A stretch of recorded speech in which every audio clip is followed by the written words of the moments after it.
छात्रों, अभी हम लोग शास्त्रीय प्रतिष्ठा प्रथम खंड की कक्षा में हैं। लघु पढ़ाने जा रहा हूँ। लघु में प्रथम अध्याय में अभी चल रहा है, मतलब लघु का प्रथम अध्याय चल रहा है। इसलिए भावों का केंद्र पद पर आपो क्लेम आदि नाम की चर्चा होने जा रही है। भावों के केंद्र पद पर आपो क्लेम आदि संज्ञा की चर्चा होने वाली है। तो अब मैं पढ़ाता हूँ। चंद्र चतुष्टय कंटक लग्नाष्ट दशम चतुर्थानाम संज्ञा परतः पनफल भापो क्लीमंच तत्परतः। कहते हैं कि तन्वादि जो द्वादश भाव हैं, उस द्वादश भावों का नामांतरण विशेष रूप से किया गया है। एक तो तनु धन सहज सुहित सुख लिखु जाया, मृत्यु धर्म कर्म आय जय, ये 12 भाव का क्रमशः संज्ञा है। प्रथम भाव तनु, द्वितीय भाव धन, तृतीय भाव सहज, चतुर्थ भाव सुहित, पंचम भाव सुत, षष्ठ भाव, छठा भाव रिपु, सातवां भाव जाया, आठवां भाव मृत्यु, नौवां भाव धर्म, 10वां भाव कर्म, 11वां भाव आय एवं 12वां भाव जय हुआ। इस नाम से हम 12 भाव को जानते हैं। अब इसमें 4-4 भाव करके 3 नाम कर दिया गया है।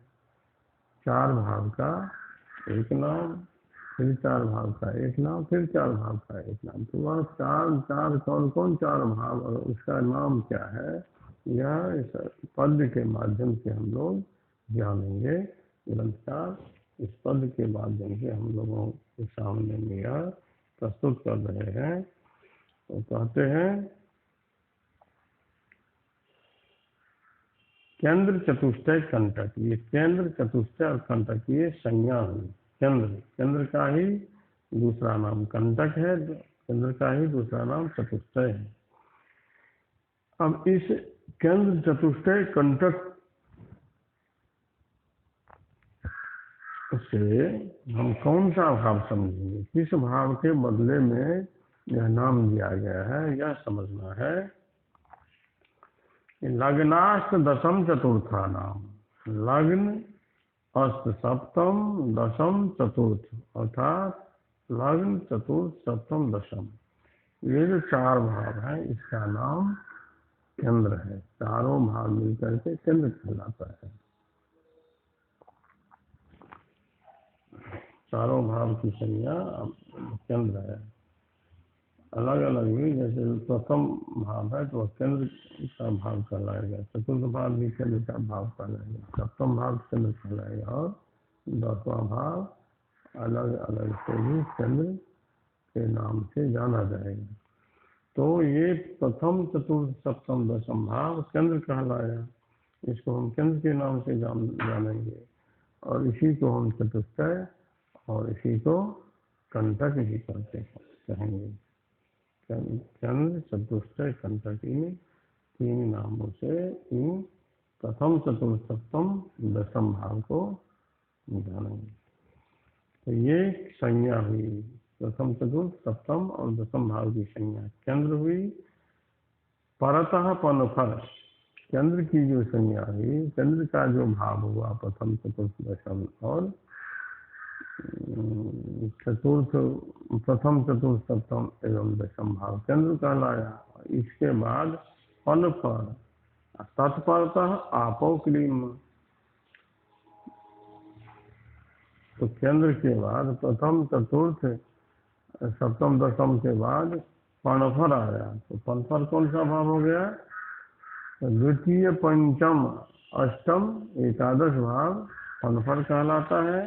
और तत्परतः आपो क्लीमम, उसके बाद का जो शेष भाव बचा रहता है, तृतीय षष्ठ नवम एवं द्वादश भाव, वह आपोक्लीम, इसकी संज्ञा आपोक्लीम है, इसे हम आपोक्लीम के नाम से जानेंगे। तो इस तरह से हम यह समझ गए कि केंद्र, पहले तो 3 संज्ञा हुई, केंद्र संज्ञा, पणफड़ संज्ञा और आपोक्लीम संज्ञा। तो केंद्र के नाम से हम प्रथम चतुर्थ सप्तम भाव को जानेंगे, प्रथम चतुर्थ सप्तम दशम भाव को जानेंगे। प्रथम चतुर्थ सप्तम एवं दशम भाव की संज्ञा केंद्र हुई। उसके बाद केंद्र के परवर्ती जो भाव है, केंद्र के बाद का जो भाव है, वह आपोक्लीम कहलाता है। तो केंद्र का परवर्ती भाव हुआ द्वितीय पंचम सप्तम द्वितीय पंचम अष्टम एवं एकादश भाव। ये 4 भाव 2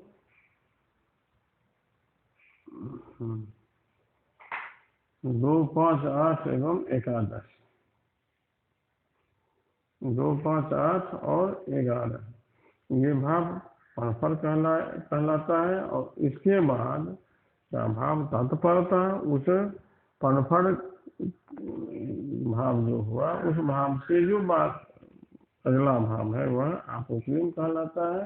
तो आपोक्लीम हुआ तृतीय षष्ठ नवम एवं द्वादश भाव। आपोक्लीम भाव की संज्ञा तृतीय षष्ठ नवम एवं द्वादश भावों की संज्ञा आपोक्लीम हुई।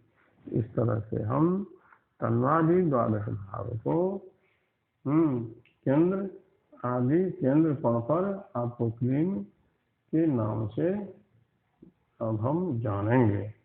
और इसके बाद भावों का उपचय, अनुपचय, संज्ञा एवं वर्गोत्तम नवांश का विचार अग्रिम श्लोक में है। अगला श्लोक है त्रिषडेकादश मान युपचय भवनान्यतो न्यथा न्यानि।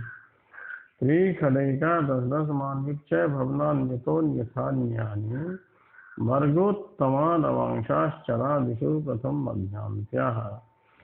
त्रिषडेकादश भवनानि उपचय भवनानि कथ्यन्ते। तृतीय लग्न से तृतीय भाव,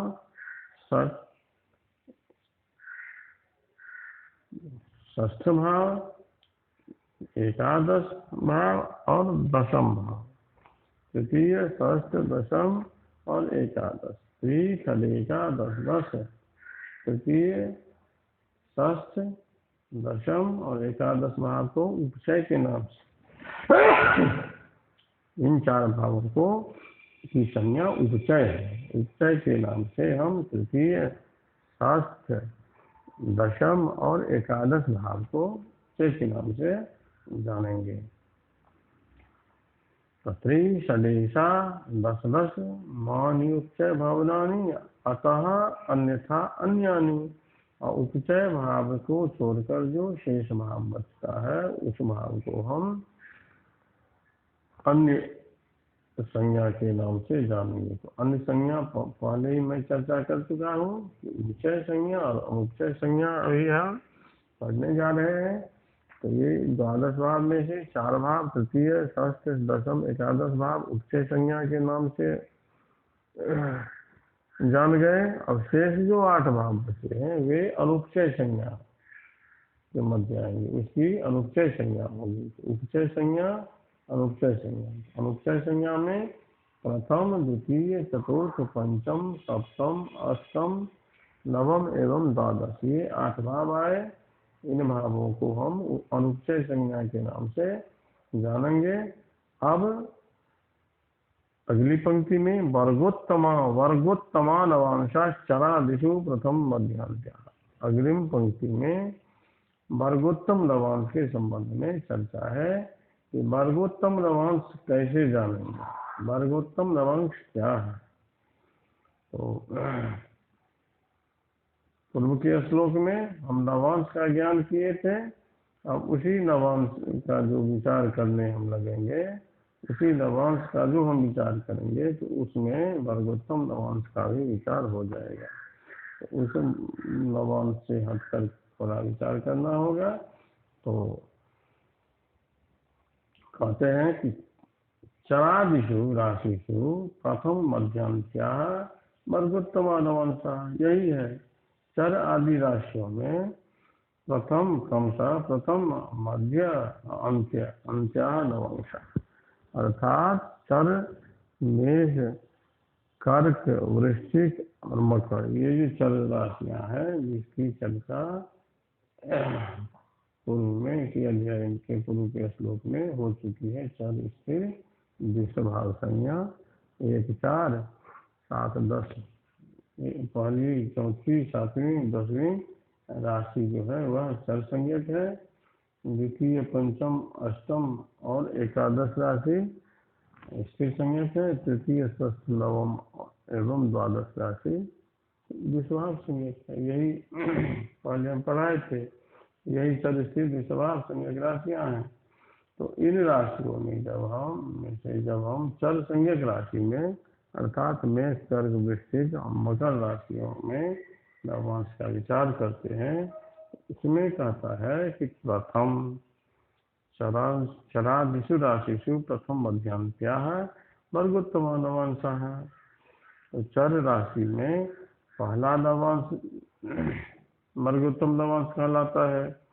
स्थिर राशि में मध्य का अर्थात 9 नवांश होते हैं, तो 5वां नवांश वर्गोत्तम नवांश कहलाएगा, और चर स्थिर में 5वां और विश्वभाव में अंतिम नवांश वर्गोत्तम नवांश कहलाएगा।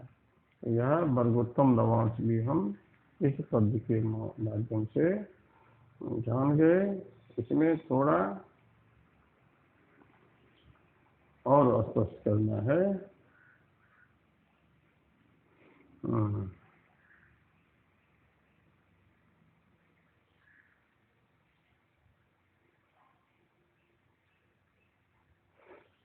थोड़ा और स्पष्ट जानना है कि चरादि राशि में जो पहला नवांश करते हैं, चर राशि में पहला नवांश वर्गोत्तम हुआ, स्थिर में दूसरा नवांश वर्गोत्तम हुआ, और विश्वभाव में चर राशि में पहला नवांश वर्गोत्तम हुआ, स्थिर राशि में 5वां नवांश वर्गोत्तम नवांश कहलाएगा, और विश्वभाव राशि में अंतिम नवांश वर्गोत्तम नवांश कहलाएगा। कहने का मतलब है कि चर राशि में पहला नवांश उसी राशि की होगी जिससे हम विचार करने जा रहे हैं। तो वह वर्गोत्तम कहलाएगा। फिर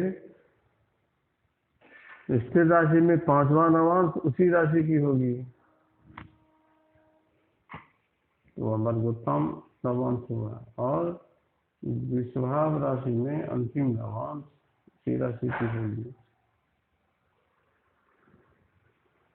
जैसे मेष में पहला नवांश मेष का होगा, तो पहला नवांश मेष का हुआ, मेष में विचार करना है, पहला नवांश मेष का हो गया, तो मेष का नवांश जो हुआ वह वर्गोत्तम कहलाया।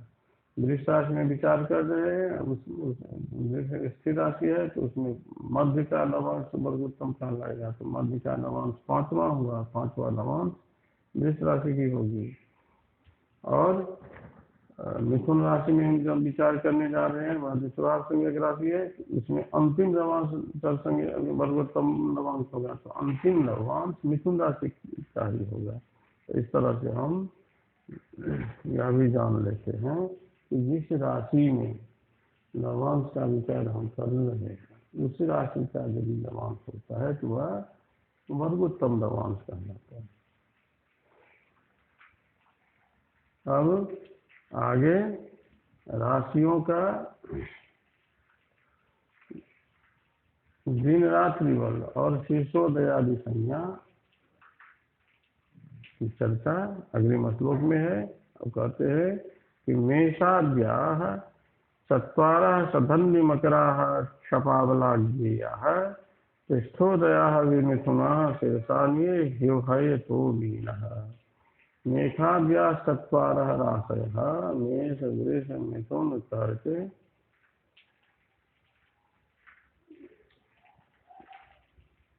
सधन्वि मकराः धनु और मकर ये 6 राशियां रात्रि वाली होती है, क्षपावला। मेघाद्या चत्वारः सधन्वी मकराः क्षपावला जो मेष वृष मिथुन कर्क धनु मकर, ये राशियां रात्रि वाली हैं और शेष राशि दिवावली है।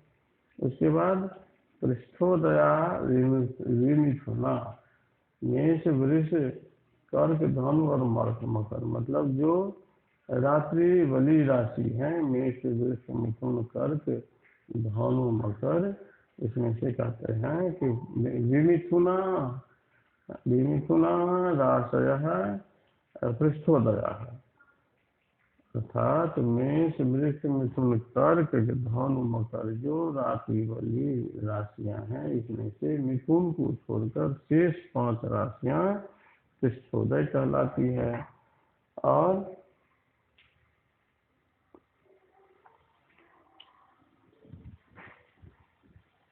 शेष राशियां मिथुन सिंह कन्या तुला वृश्चिक और कुंभ, ये शीर्षोदय कहलाती है। शीर्षा अन्ये पृष्ठोदया विमिथुना रात्रि छपावला जे राशयः छपावलाः जाः राशयः सन्ति मेषाद्या चत्वारः सधन्वी मकरा मेष वृष मिथुन कर्क धनु मकर, एताः राशयः क्षपावला रात्रि वाली बुद्ध्याः। रात्रि वलीषु राशिषु मिथुनं विहाय मिथुन राशि विहाय अवशिष्टाः राशयः पृष्ठोदयाः बोध्याः। पृष्ठोदयाः राशिं विहाय शेषाः राशयः शेषोदयाः अन्ये शीर्षा अन्ये राशयः अन्याः राशयः शेषोदयाः बोध्याः। उभयतो मीनस्य उदयः उभयतः पृष्ठेन शीर्षा च जायते। इस तरह से मेष वृष मिथुन मेषाद्या चत्वारः, मेष वृष मिथुन कर्क सधन्वी मकरा धनु और मकर, ये 6 राशियां रात्रि वाली हुई, शेष राशियां दिवावली हुई, शेष 6 राशियां। उसके बाद कहते हैं कि पृष्ठोदया भी मिथुना, रात्रि वाली में जो 6 राशि है उसमें मिथुन को छोड़कर शेष राशियां तो शीर्षोदय पृष्ठोदय हुई। और पृष्ठोदय के अतिरिक्त पृष्ठोदय राशि 5 राशि पृष्ठोदय हुई, मेष वृष कर्क धनु मकर, ये पृष्ठोदय हुई। इसको छोड़कर शेष जो 7 राशियां बचती है वे शीर्षोदय कहलाती है। कौन कौन? मिथुन सिंह कन्या तुला वृश्चिक कुंभ, अच्छा 6 राशियां, 5 राशियां पृष्ठोदय और 6 राशियां शीर्षोदय और मीन उभयोदय है, यह पृष्ठ और शीर्ष दोनों भाग से उदित होती है। इस तरह से हम इसे पद के माध्यम से दिन में बलि राशि का ज्ञान, रात्रि में बलि राशि का ज्ञान तथा शीर्षोदय और पृष्ठोदय राशि के संबंध में जानकारी प्राप्त की। अब अग्रिम श्लोक में ग्रहों के उच्च नीच और परम नीच स्थान की चर्चा है। अब कहते हैं आज वृष मृगांगना करकी मीन वनिजांश के किनाद्विचाः 10 शिक्षस्ताविंशति इचेन्द्रिय तृणवंशेषु। अब कहते हैं कि आज मेष वृष मृग मकर अंगना कन्या कर्क मीन वनिज तुला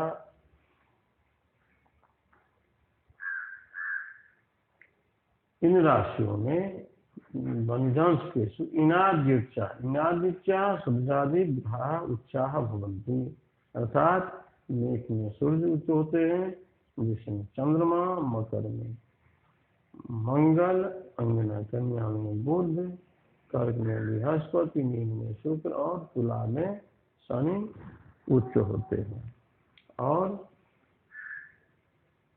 अपने उच्च स्थान से 7वें स्थान में सभी ग्रह नीच होते हैं। जैसे मेष में सूर्य उच्च होते हैं तो मेष से 7वीं जो राशि है वह तुला होती है, तो तुला में सूर्य नीच होंगे। फिर वृक्ष में चंद्रमा उच्च होते हैं तो वृक्ष से 7वीं राशि वृश्चिक, वृश्चिक में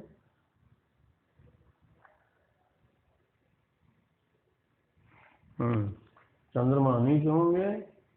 फिर मकर में सूर्य उच्च, मंगल उच्च होते हैं तो मकर से 7वीं राशि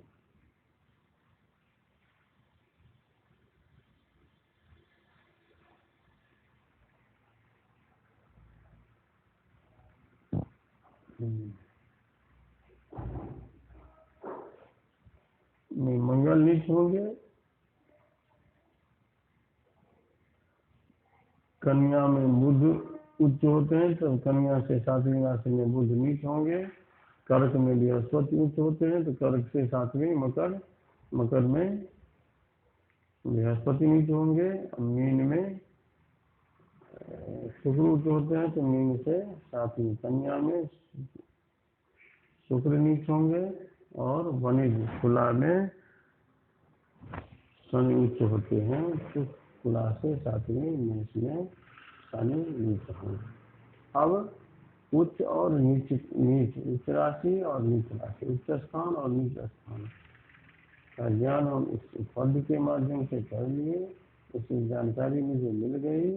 अब आगे की पंक्ति में, अग्रिम पंक्ति में परम उच्चांश और परम नीचांश की गणना है, इसका वर्णन है कि 10 शिक्षस्ता विंशति तिथिन्द्रिय त्रिनवविंशेषु, अर्थात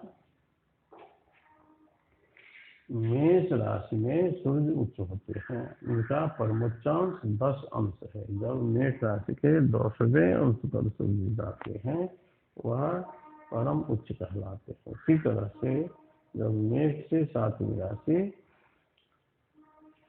तुला में सूर्य जाते हैं तो नीच कहलाते हैं, और उसके 10वें अंश पर परम नीच, यही परमोच्चांश और परम नीचांश।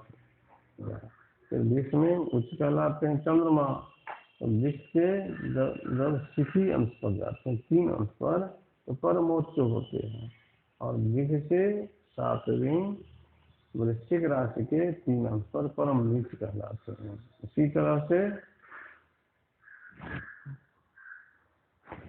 मकर में मंगल उच्च होते हैं, मकर के 10 शिखी अष्टाविंशति 28वें अंश पर मंगल परम उच्च को प्राप्त करते हैं, परमोच्च स्थान को प्राप्त करते हैं। सूर्य का परमोच्चांश 10 अंश हुआ, चंद्रमा का 3 अंश, मंगल का 28 अंश। तो मकर के 28वें अंश पर मंगल परम उच्च स्थान को प्राप्त करेंगे, और मकर के 28वें अंश पर परम उच्च स्थान को प्राप्त करेंगे। अब मकर से 7वीं राशि कर्क के 28वें अंश पर जाने पर वह परम नीच स्थान को प्राप्त करेंगे, परम नीचत्व को प्राप्त करेंगे। अब बुध कन्या में उच्च होते हैं, कन्या के तिथि 5वें अंश पर, कन्या राशि में जब बुध 5वें अंश पर जाएंगे तो वह परम उच्च स्थान को प्राप्त करेंगे। कन्या से 7वीं, कन्या से 7वीं, कन्या तुल वृश्चिक धन मकर कुंभ मीन, मीन में जाने पर नीच कहलाते हैं, नीच स्थान है कन्या बुध का मीन। तो मीन के 5वें स्थान पर 5वें अंश पर जाने पर परम नीचत्व को प्राप्त करते हैं।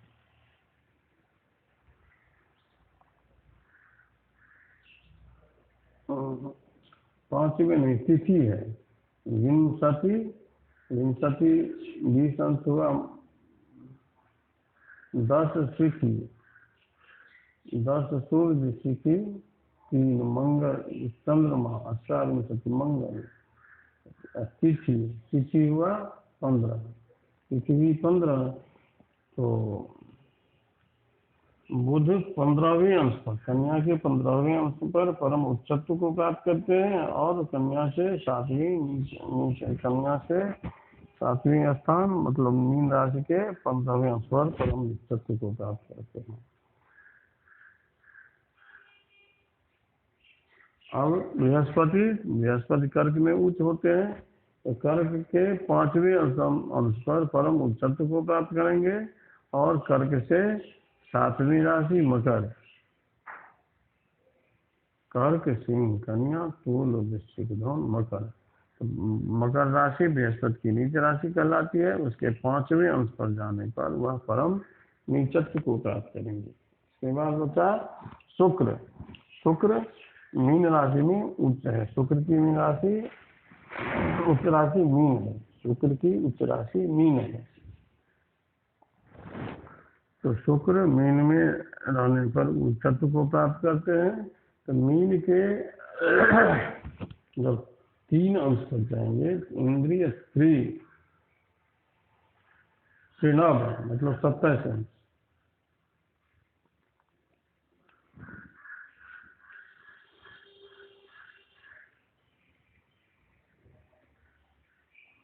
दसवें अंश पर जाने पर वह परम उच्चत्व को प्राप्त करते हैं।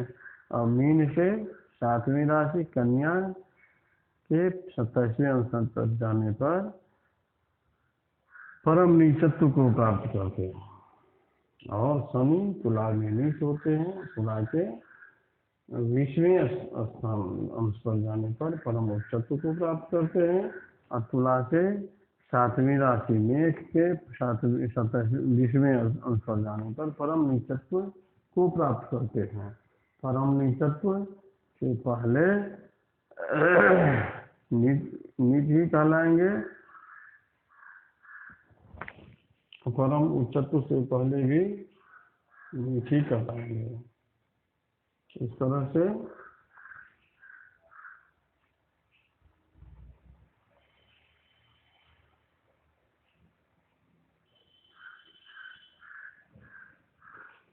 ग्रहों के उच्च नीच स्थान, परम उच्च और परम नीच का ज्ञान हम प्राप्त किए। और आगे के श्लोक में ग्रहों के नीच और त्रिकोण स्थान करते हैं। तो उच्चान नीचम सप्तमर्कादि सप्तमर्कादीनां त्रिकोण संज्ञानि सिंह वृषाज प्रमदा कार्मक वृत्तौल कुंभक। ग्रहों के नीच, तो ग्रहों के नीच उच्चान नीचम सप्तम अर्कादि नाम, तो सूर्यादि ग्रहों के उच्च जो स्थान कहे गए पूर्व में, दूसरे 7वां स्थान 7वीं राशि नीच कहलाती है। तो यह तो हम पूर्व के श्लोक में पढ़ा ही दिए। अब आगे है त्रिकोण स्थान, अर्कादि नाम त्रिकोण स्थान, त्रिकोण संज्ञानी सिंह वृषाज प्रमदा कार्मुक वृत्तौली कुंभकरा। सूर्यादि ग्रहों का त्रिकोण स्थान क्रमशः इस तरह समझना चाहिए। दस्य ग्रह से जब उच्चम तस्मात् उच्च स्थानात् सप्तमं नीच संयम तत्र दशादिषु अंशेषु परम नीचत्वं ज्ञेयम्। अत्र न्यास एवं विधा सूर्यादयः परम नीचस्थाः भवन्ति। अर्कादीनां त्रिकोण संज्ञानि इति आदित्यस्य सिंहस्त्रिकोणाख्यः चन्द्रमसो वृषः। आदित्यस्य सूर्यस्य त्रिकोणः सिंहः, चन्द्रमसः वृषः, भौमस्य मेषः, बुधस्य कन्या, जीवस्य गुरोः धनुः, शुक्रस्य तुला, मंदस्य च कुम्भः। सिंह वृषाज प्रमदा कारमुक वृत्तौली कुंभकरा। सिंह वृष अज मेष प्रमदा कन्या कारमुक धनु।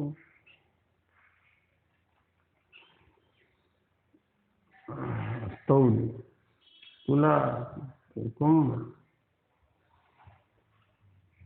ये सूर्यादि ग्रहों के त्रिकोण संज्ञा है। अर्थात सूर्य का त्रिकोण संज्ञा मूलक त्रिकोण संज्ञा सिंह, सूर्य का मूलक त्रिकोण संज्ञा सिंह, चंद्रमा का वृष, मंगल का मेष, मंगल का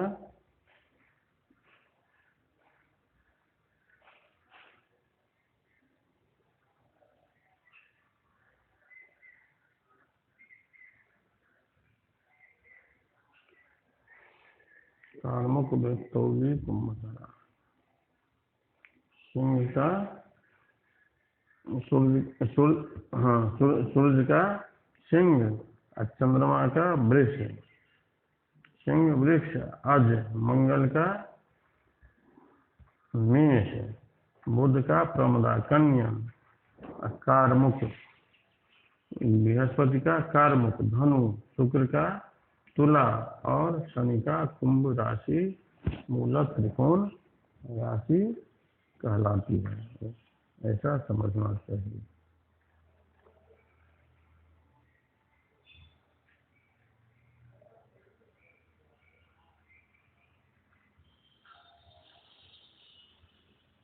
इस तरह से ग्रहों के उच्च नीच स्थान, परम नीच स्थान के साथ साथ मूलक त्रिकोण स्थान का ज्ञान हम कर लिए। आगे के श्लोक में ग्रहों की खडवर्ग संज्ञा की चर्चा की गई है। खडवर्ग के अधीन क्या क्या आता है। गृह होड़ा दृष्टाना नव भागो द्वादशांश कस्त्रिंशः वर्गः प्रत्येतव्यो गृहस्य जो जस्य निर्दिष्टः।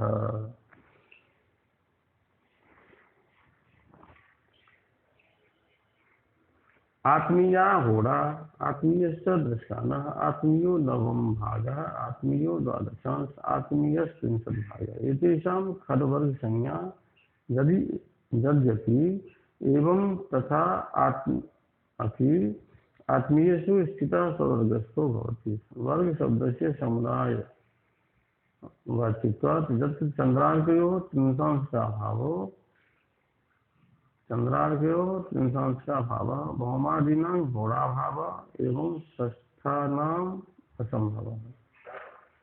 स्वज्ञाधिष्ठितो वर्गस्य परवर्गस्थस्यापि एवमेव ज्ञातम्।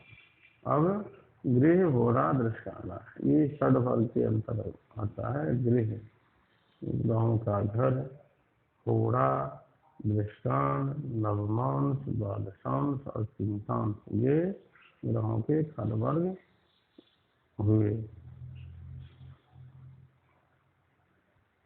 जो ग्रह जो जस्य